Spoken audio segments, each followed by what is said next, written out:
Hi, welcome to the Shelley Studio, and today I am making some Christmas cards.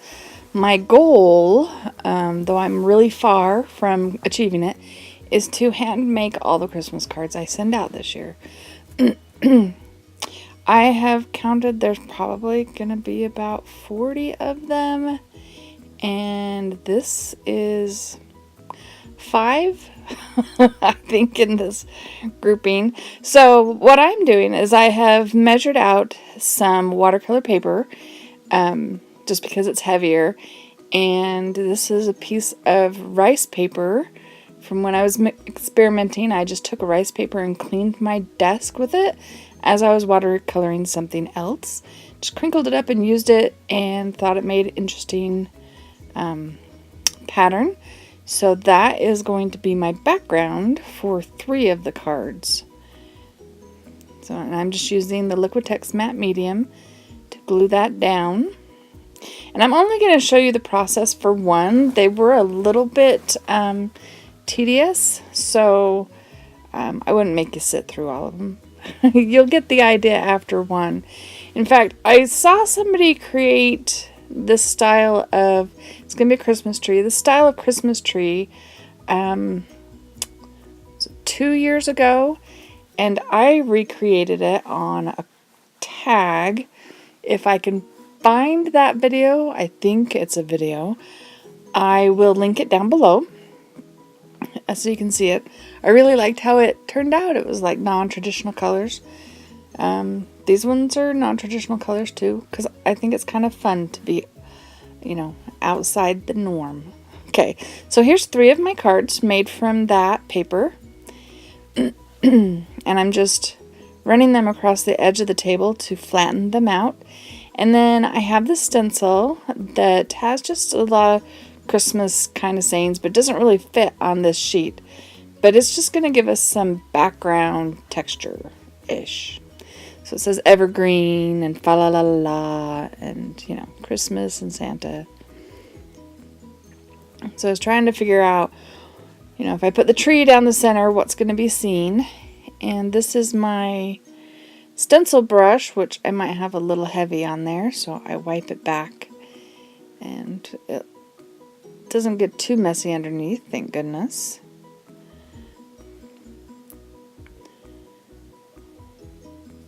I'm really having a lot of fun with this stencil brush. I got it from Shannon Green's Etsy store. She says they sell out really fast, but it works really nice. So this time I decide I'm going to thin it down a little bit for this one. So I do kind of show you this one. So I thin it down. That was glazing medium. And thinking that this is going to be better.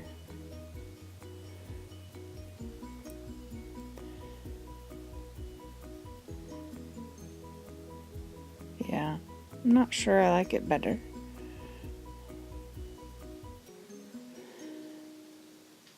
Looking back at these, I probably should have left them like they were, like darker, but I go and decide to lighten them up a little bit.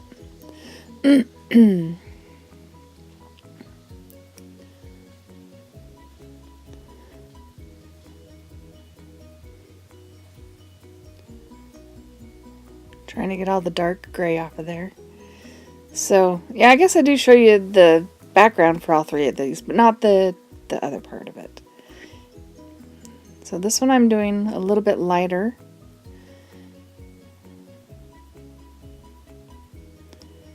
And then you can't hardly see it. Like I said, looking back, I kind of like the darker.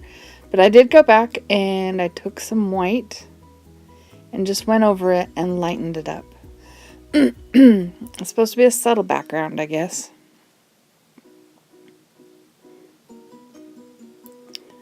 There we go. That actually almost makes it 3D and pop out. So I decided I liked it, so we're going to do it to both of them.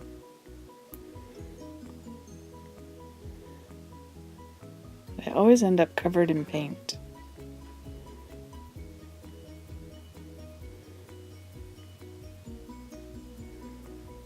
There we go. So there's the 3 backgrounds, and I am just taking all my scraps of paper. These are jelly printed papers, copies of jelly printed papers, clean off paper, all kinds of stuff, and tearing them into strips and picking out the colors that I think would go good with the card. Alright, so I've picked out the ones I want for this card. I have a little bit of book text, a little bit of jelly printing.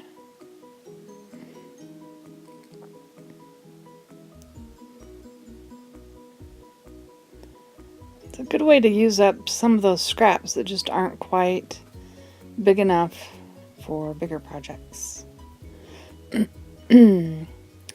So this card is just obviously random cleanup piece of card I tested stuff out on and wrote notes on the back. And I just needed a triangle just as a guide, because these things are not going to be perfect triangles. If they were, you could just glue down the strips and then cut your triangles. These are going to be wonky, uneven, and that's what's fun about them.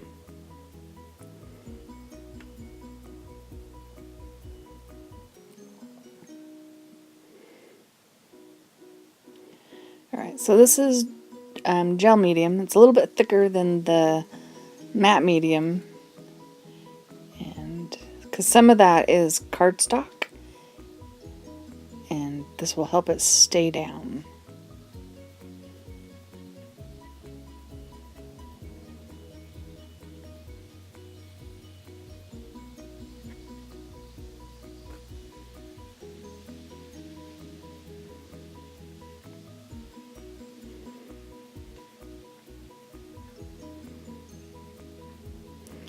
So I'm basically measuring as I go and doing each layer of the tree.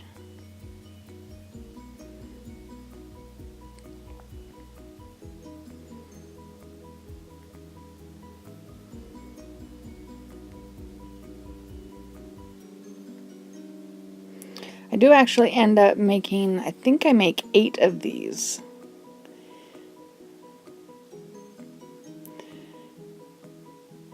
And you don't see the ones I do later, but all those little teeny bits that I tear off on the ends, I had a piece of cardstock sitting around, and so I just took it and I glued them all onto it in stripes. Well, stripey as those little teeny bits would get. And then I did cut triangles out of them. But I made them look wonky so it looked like I had done all this work. It was a lot quicker. Well, in the end, the gluing still took a long time to glue it all down. But it was very, very random. Where this one I've picked the colors, you know, purple and yellow is kind of, looks like it's the theme.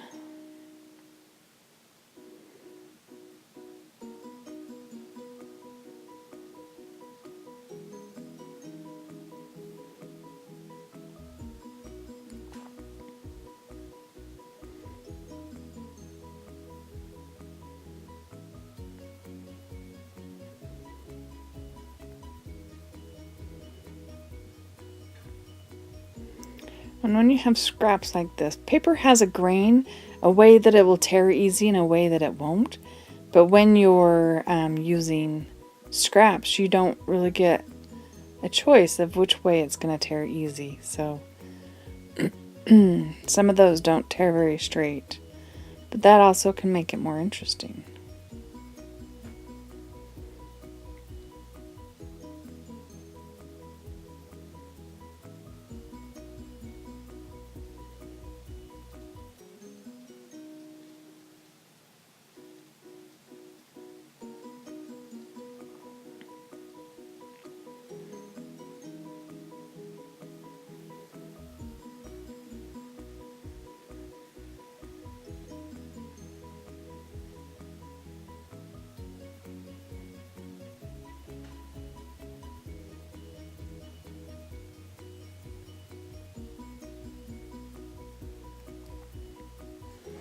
It's a little harder to manipulate when I get to the point at the top.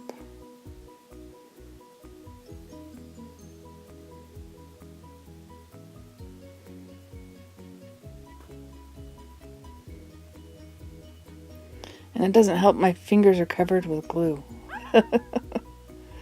Everything's sticking.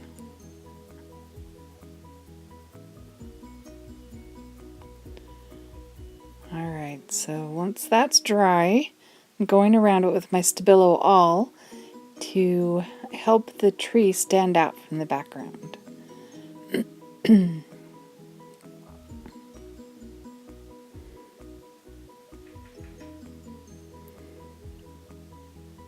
So what are you guys doing for Christmas? Are you making Christmas cards? I know there's a lot of people that do the stamping thing and make a lot of cards.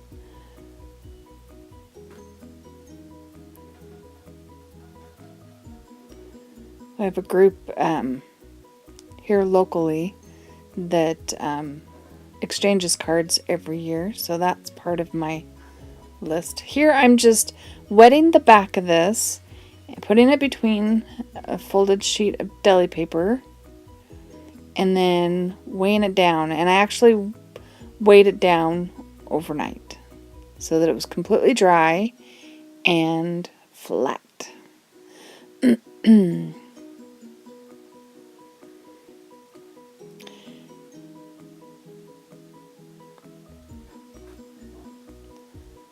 just putting a little ink on the edges. Trying to anyway. I want it to show a little bit, so that's why I'm doing it flat like this. I need the little round one.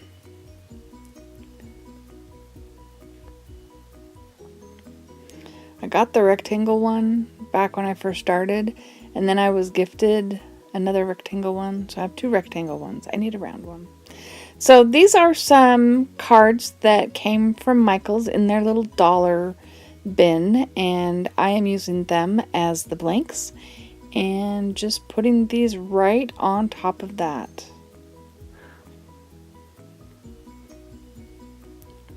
That way I don't have to worry about folding cards, getting them straight.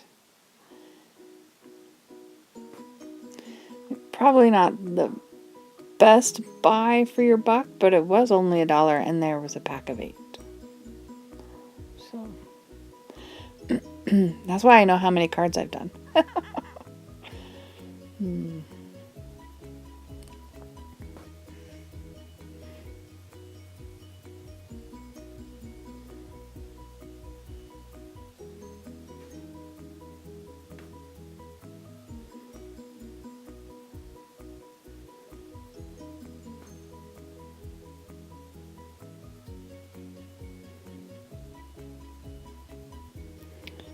Alright, so I do the score tape and then a little bit of the tacky glue just to make sure it's good and secure.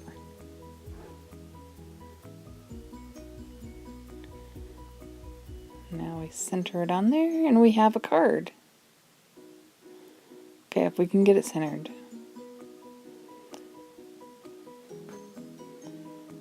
And there you have it. I might cover up the back of that with my own information. So there's the 5 I have. And here's some close-up photos. Well, I hope you liked that. If you did like it, please hit like. Feel free to share, comment. And if you'd like to see more from me, please subscribe. Thanks for watching.